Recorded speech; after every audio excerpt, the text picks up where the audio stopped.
Le Grand Matin Sud Radio, 7h-10h. Patrick Roger. 8h38, Françoise Degois, Elisabeth Lévy et vous au 0826 300 300. Alors, est-ce que Marine Le Pen peut encore se présenter à la présidentielle? Dans votre édito, on avait Marion Maréchal en fait à l'instant là qui disait qu'elle y croyait encore. Et dans votre édito ce matin, drôle d'époque, vous parliez de Jordan Bardella, son aventure amoureuse. Bon, on va pas y revenir. Vous avez l'œil un peu qui frise, je trouve, Patrick Roger. Ah bah non, mais bon. Non, parce que très sincèrement, je disais on va pas faire une chronique que là-dessus. Mais vous dites qu'il y a un faisceau d'indices qui montre que tout est en route. Je ne vais pas utiliser en marche pour le Rassemblement national. Et encore Marine Le Pen. Oui, vous pensez que pour Marine Le Pen, je trouve qu'il y a un changement chez Marine Le Pen. On connaît bien maintenant Marine Le Pen. Elle fait partie du paysage politique. Je pense que Marine Le Pen est passée véritablement par plusieurs étapes. L'abattement, la colère, la décision. Après le procès en appel, une forme de résignation. Et on voit ressurgir Marine Le Pen. Marine Le Pen fait savoir que son inéligibilité, si par exemple le 7 juillet, la Cour d'appel se prononce pour 2 ans, elle peut être candidate à la présidentielle.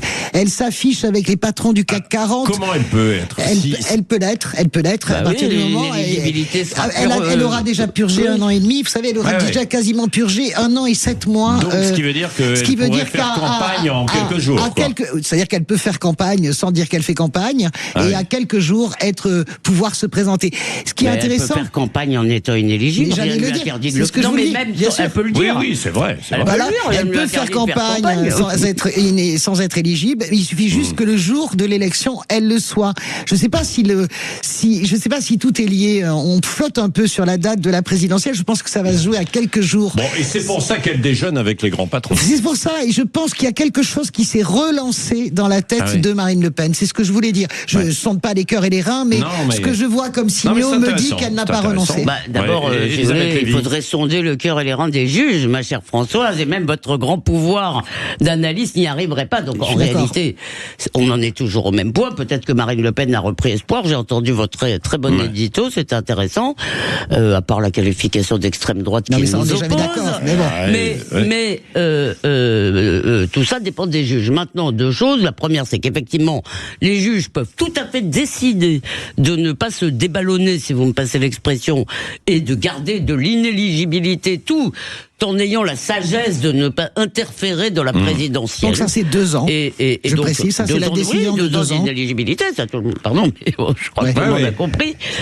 Soit il joue comme d'habitude le trouble, enfin il joue comme souvent les justiciers, le trouble à l'ordre public démocratique qu'ils ont inventé de toutes pièces dans le premier procès. Oui. Bon, je suis désolé, il n'y a pas de texte. Oui, il n'y a pas de texte qui prévoit cette chose, c'est une invention, je suis désolé. Bon, je ne sais pas, parce que trouble à l'ordre public, les magistrats peuvent retenir ça d'une façon générale. Trouble à l'ordre public démocratique. Tous les juristes, Patrick, ont dit que ça n'existait pas, ça n'existe pas. Il y a une bataille de juristes. Non, mais non. Franchement, non. Je veux dire, excusez-moi. Bon, je veux bien qu'on discute là-dessus, mais bon, ils inventent. Donc, ils peuvent être beaucoup plus sages et dire que c'est aux Français finalement de décider quel est s'ils veulent faire payer Marine Le Pen pour cette affaire du Parlement européen ou pas, et puis qu'elle aura déjà été sanctionnée. Moi, je n'ai aucune anticipation, mais je pense, en revanche, que Marine Le Pen est une bien meilleure candidate que Jordan Bardella. Il y a débat. Quoi qu'on dise, c'est intéressant parce qu'on n'est pas d'accord. Vous n'êtes pas d'accord avec nous. Je peux vous dire pourquoi en 2 mots. Je dis pourquoi, et puis ensuite il y a Loïc, il y a beaucoup d'auditeurs qui appellent en ce moment. Beaucoup de gens sont pas prêts à voter pour quelqu'un qui a 30 ans. Franchement, je vous le dis tout de suite, le bouton nucléaire, etc. Bardella, oui, il faut de l'expérience. Ça n'est pas faire injure à Jordan Bardella que de dire qu'il est jeune et qu'il n'a pas d'expérience politique. Marine Le Pen, elle a roulé sa bosse. Et on a bien vu, si vous voulez, son espèce de renaissance après 2017, le travail qu'elle a fait, les changements qu'on a vus.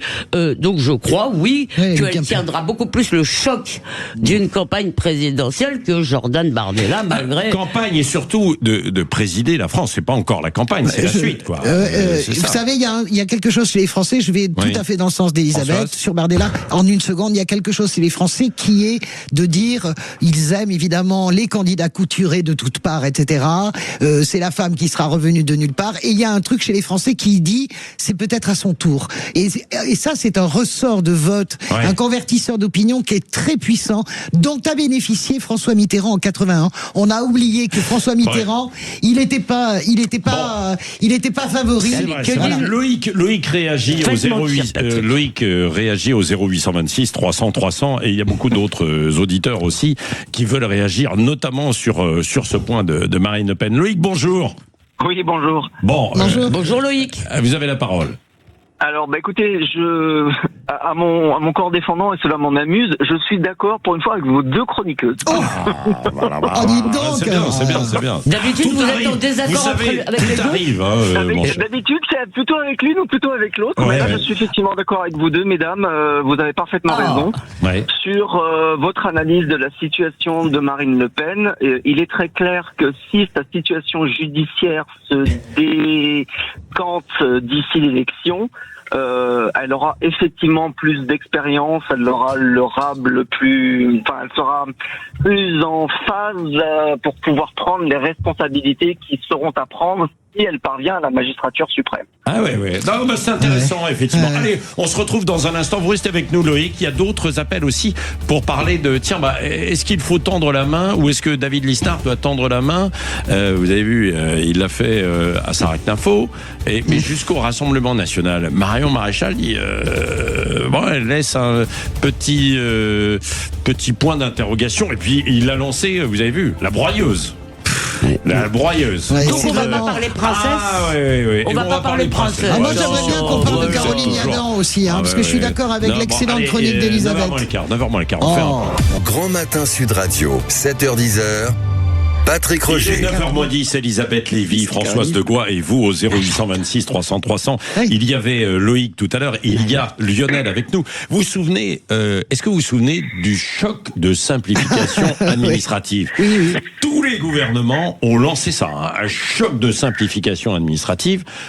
On a l'impression que ça la va choquer. RGPP, ça s'appelait de Sarkozy, la révision générale des politiques publiques. Finalement, ça s'accumule. Et résultat, alors il y a David Lisnard, alors lui il y va pas au Karcher mais à la broyeuse. Il a proposé une broyeuse pour revoir en fait l'ensemble des normes. Est-ce qu'il a raison ou pas? J'avais Sébastien Leroy, maire proche de David Lisnard ce matin à 7h10. Lionel veut réagir en fait sur ce sujet. Bonjour Lionel. Bonjour à toute l'équipe. Bonjour. Qu'en pensez-vous? Bonjour Lionel. Ce qui m'a fait rire, c'est que sur Europe 1, on lui a dit, on lui a parlé de tronçonneuse et il a tout de suite repris. Il a dit non, broyeuse. On va pas se faire associer à Milei. Parallèlement à ça, Lisnard, c'est vraiment un super réformateur. Très honnêtement, je pense qu'il aurait le potentiel pour vraiment réformer l'intégralité des superpositions de couches qu'on a là et de règles européennes qu'en fait on prend et puis en plus on les augmente parce qu'on veut être le meilleur élève de la classe. Donc vous voyez, même le roi, c'est des maires en fait qui sont vraiment proactifs et qui sont pragmatiques. Et je pense que des gens comme ça, alors c'est vrai que Lisnard, le problème c'est qu'il n'a pas une grosse visibilité. Mais un mec comme ça au gouvernement, ça serait vraiment efficace. Surtout qu'il a tendu la main à Knapo. Il est président des maires de France, il est maire de Cannes. Oui, mais il n'est pas très exposé. Alors en fait c'est bizarre d'ailleurs. Tiens, j'aimerais vous entendre Françoise Degois et Elisabeth Lévy sur Lisnard, David Lisnard. On a l'impression que ça ne prend pas, qu'il n'a pas. Pourtant, il est visible quand même, mais il fait des interviews, mais ça. Je suis d'accord, mais ça, c'est parce que la France n'aime pas. La France. Non, n'aime pas quoi ? La France n'aime pas. Il faut du temps pour qu'un élu local et un baron local passent au stade de présidentiable dans l'esprit des Français. Non, mais c'est sérieusement. Mais je vous assure. Attendez, Emmanuel Macron, lui, il est même pas passé c'est par autre chose. Vous savez très bien que lui, c'est une exception à la règle. C'est une exception. Non, mais c'est une exception à la règle. Mais regardez, Hidalgo, elle se splatche aussi parce qu'elle est maire de Paris. Vous savez, non, les grands, ce qu'on pense être les grands types ou femmes pragmatiques qui gèrent la vie des gens, etc. Pour passer le cap présidentiel, il faut du temps et il ne l'a pas. Dans 5 ans peut-être, ça peut faire un bon ministre d'un gouvernement de droite. Ça fait 5 ans que. Mais c'est pas suffisant. C'est pas du tout là-dessus. J'ignore pourquoi.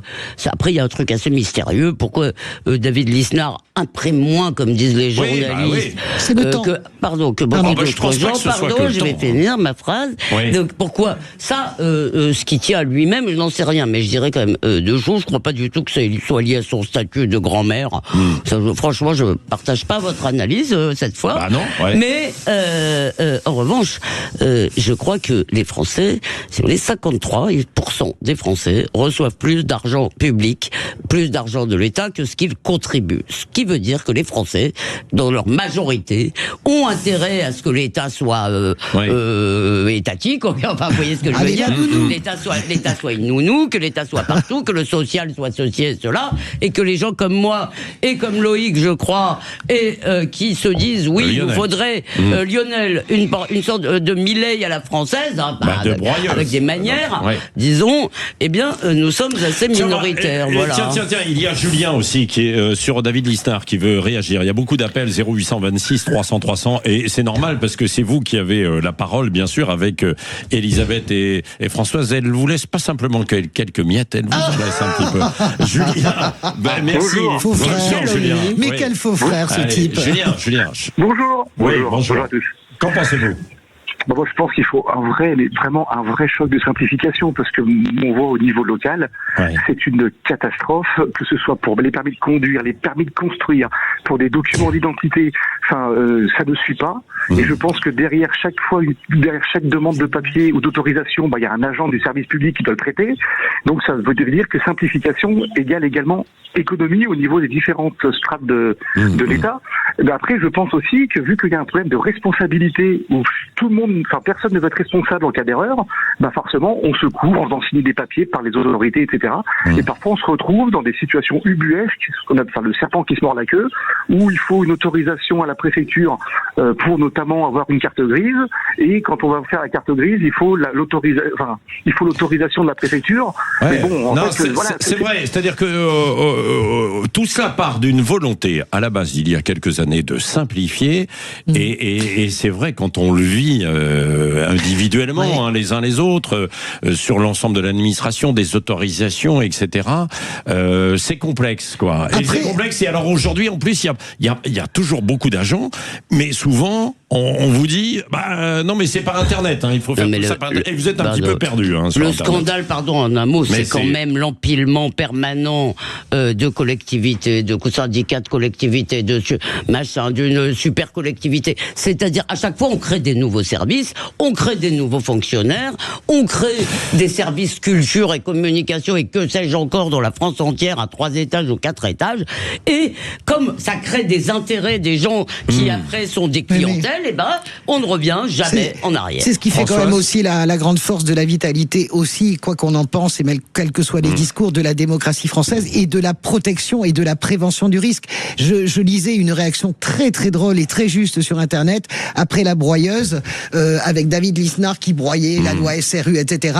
Et la réaction c'était, et le jour où il va y avoir des inondations à Cannes, eh bien il sera le premier à dire que l'État a été défaillant, le premier à expliquer. Vous comprenez ce que je veux dire? Oui, c'est Sébastien Leroy ce qu'il disait tout à l'heure, c'est qu'en fait il y a tellement d'empilement et de lois qu'à la fin on ne sait plus ce que l'on peut et qu'il faudrait revoir effectivement un petit peu tout ça. Mais quand Sarkozy a fait certaines choses, Sarkozy a fait la RGPP, il s'est rendu compte en réalité que c'était un échec parce que il a taillé parce que dans la simplification et la révision générale des politiques publiques, ça a été un désastre sur les services vétérinaires. On a beaucoup parlé de la police, mais ça a été un désastre pour l'instant utiliser surfonctionnarisé par rapport aux autres, c'est tout. Utiliser la broyeuse dans le jardin pour l'instant, cette saison. Et puis on verra pour la suite. Vous pouvez continuer de réagir 0826 300 300. Vous savez de quoi je parle, bien sûr, quand vous m'écoutez, pour utiliser la broyeuse dans le jardin. Benjamin Glaise. Alors, qu'est-ce que vous avez remarqué sur les réseaux sociaux? Alors, j'ai remarqué, tout le monde a remarqué sur les réseaux sociaux l'officialisation de la relation entre Jordan Bardella et la richissime princesse Maria Carolina de Bourbon, des deux Sicile. Ils font la une de Paris Match depuis leur rencontre, je cite, Paris Match. En mai dernier, Maria Carolina de Bourbon, des deux Cécile et Jordan Bardella ne se quittent plus. Paris Match les a surpris en Corse. Alors surpris, on a du mal à y croire. Enfin bon, croyons. Mais alors, sur les réseaux sociaux, une archive refait surface. Fin 2018, Maria Carolina était l'invitée de l'émission de Faustine Bollard sur France 2. Elle avait 15 ans et Faustine Bollard lui avait demandé si elle faisait des trucs un peu foufou. Est-ce qu'il y a des dérapages comme toutes les adolescentes? Alors, parfois, on fait des choses avec nos amis, comme, disons, des bêtises. Alors, qu'est-ce que vous appelez des bêtises? Alors, moi, je m'en souviens qu'à Monaco, on a deux amis qui sont quand même très proches de nous. Et alors, une fois, on s'était cachés derrière des arbres. À chaque fois qu'il y avait des gens qui passaient, on faisait bouh, on leur faisait peur. Donc devant la maman, la bêtise, c'est derrière l'arbre. Mais est-ce que quand vos parents sont pas là, est-ce qu'il y a quand même des dérapages autres que bouh derrière les arbres parce qu'on sait pas bien grave? J'ai pas terminé l'histoire, qu'on est parti et alors on s'est caché de nos parents, comme pendant 6 ou 7 heures. Et donc ils étaient assez inquiets et puisqu'on n'avait pas de batterie sur notre téléphone, ils n'arrivaient pas à nous joindre et on n'a pas pu répondre. Voilà la vie faux folle d'une jeune princesse de 15 ans. C'est pas très sympa. Elle a 15 piges. Elle a 15 ans et c'était des choses quand elle était enfant. Oui, moi, cette moquerie, je trouve. Derrière un arbre. Non, mais moi, honnêtement, on se cachait. Moi, je faisais peur à mes parents. Je disparaissais pendant 2 heures. Tout le monde flippait. J'adorais ça. C'est mignonnet. Oui, c'est pas parce que c'est illustrer ça en disant que c'est une cruche, parce que c'est en fait ça. Le commentaire va être ça. Non, mais c'est pas de votre. Vous êtes trop féministe. Oui, avec mes amis à Monaco. C'est une très grande princesse. La famille de Bourbon des deux Siciles. C'est une très grande. Pourquoi des deux Siciles? Alors parce que c'était le royaume de Naples et de Sicile et pendant quelques années ça a fusionné et comme la Sicile était plus importante, c'est devenu le royaume des deux Siciles avec Naples qui était considéré comme la Sicile. Ça a duré que quelques années. La Sicile des terres et des mers. Voilà, ça a duré que quelques années, mais cette famille-là, on la connaît. Cette famille-là est très puissante et surtout très riche. Il n'y a pas besoin de lire Paris Match. Merci. Tiens, qu'est-ce que vous pensez de cette idylle de Jordan Bardella? Et puis, ce que l'on disait tout à l'heure aussi avec Françoise de Gois et Elisabeth Lévy, Marine Le Pen, elle n'a pas dit son dernier mot pour 2027. Qu'en pensez-vous? 0826 300 300. Vous avez la parole dans un instant.